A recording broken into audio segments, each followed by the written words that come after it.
नमस्कार दोस्तों। अगर आप भी चाहते हैं पीएचडी में एडमिशन लेना लेकिन आपको प्रोसेस पता नहीं है कि कैसे आप पीएचडी में एडमिशन ले सकते हैं तो आज के इस वीडियो को लास्ट तक जरूर देखिएगा। हे गाइस, मैं हूं अशोक सिंह और आप देख रहे हैं अलग क्लासेस। चलिए वीडियो को शुरू करते हैं। हमेशा अपडेट रहने के लिए सब्सक्राइब करें और फिर बेल आइकॉन पर क्लिक करें। तो सबसे पहले हम जान लेते हैं कि एक्चुअल में पीएचडी होती क्या है। पीएचडी का फुल फॉर्म है डॉक्टर ऑफ फिलॉसफी।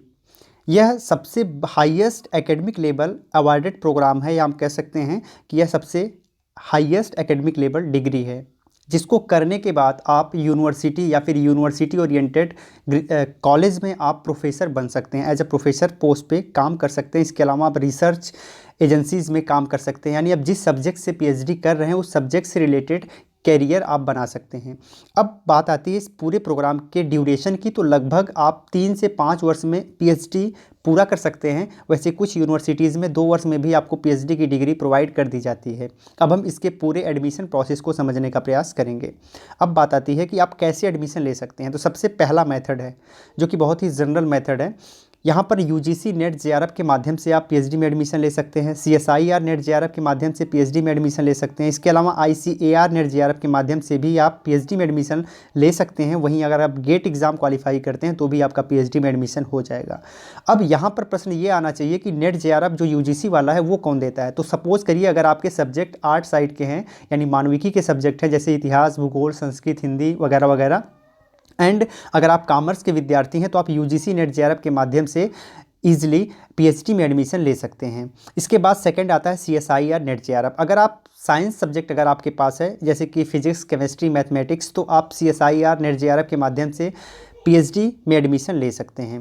थर्ड है आईसीएआर। अगर आप एग्रीकल्चर बैकग्राउंड के हैं तो आईसीएआर के माध्यम से आप पीएचडी में एडमिशन ले सकते हैं। लास्ट है गेट। तो अगर आप इंजीनियरिंग बैकग्राउंड के हैं तो आप इजीली गेट के माध्यम से पीएचडी में एडमिशन ले सकते हैं। तो ये 4 मेथड होता है जो कि आपको इसके लिए फॉर्म भरना पड़ता है। फॉर्म भरने के बाद आपको एग्ज़ाम देना पड़ता है और फिर इसके बाद आप इजीली पीएचडी में एडमिशन ले सकते हैं। अब अगर आपका जेआरएफ क्वालिफाई होता है तो आपको खुद के पैसे लगा के पीएचडी प्रोग्राम नहीं करना पड़ता है। आपको फेलोशिप दी जाती है इस पूरे पीएचडी प्रोग्राम के लिए, जो कि आप अगर अधिकतम 5 वर्ष तक अपने पैसे ले सकते हैं और ये अमाउंट लगभग 30 से 35 हज़ार रुपये के करीब आता है पर मंथ।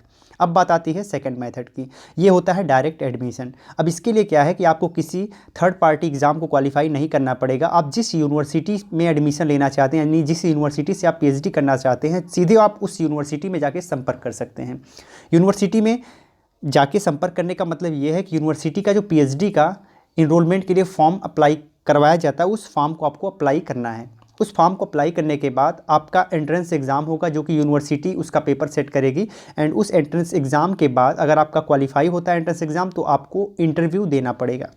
अब उस एंट्रेंस एग्ज़ाम एंड इंटरव्यू के बेसिस पर आपका सिलेक्शन पीएचडी के लिए होता है। तो ये दूसरा मेथड है।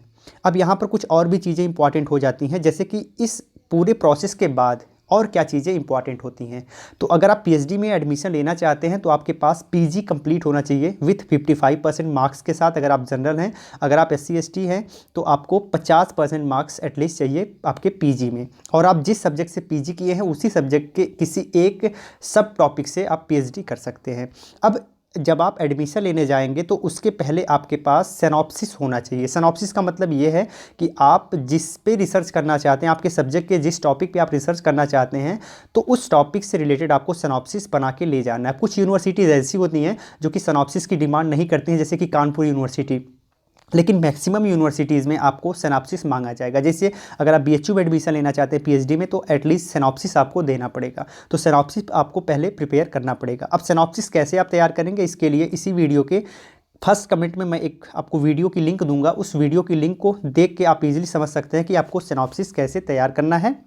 एंड इस पीएचडी और नेट जेआरएफ से रिलेटेड वीडियोस भी आपको इसी वीडियो के फर्स्ट कमेंट में मिल जाएंगे। तो उनको देखने के बाद और भी आपको काफ़ी डीप में जानकारी मिल पाएगी। अब सपोज़ करिए आप अगर डायरेक्ट एडमिशन के माध्यम से पीएचडी करते हैं या फिर आप नेट के माध्यम से पीएचडी करते हैं, तो फ़ीस आपको अपने पास से देनी पड़ेगी। और ये फ़ीस का जो अमाउंट है वो लगभग 1 लाख से 3 लाख के बीच में पड़ सकता है पूरे प्रोग्राम का।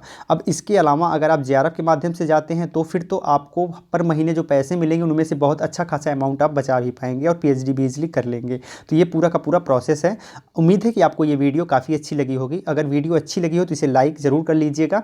एंड एक चीज़ मैं कहना चाहूँगा कि आपके पीजी में कितना % बना है ये आप इसी वीडियो के कमेंट बॉक्स में मेंशन ज़रूर करिएगा। ये आपका प्रश्न है और इसका उत्तर आपको देना है। साथ ही साथ अगर आपको ये सेशन अच्छा लगा हो तो इसे आप शेयर भी कर सकते हैं। फिर मिलते हैं एक नए सेशन में, तब तक के लिए जय हिंद।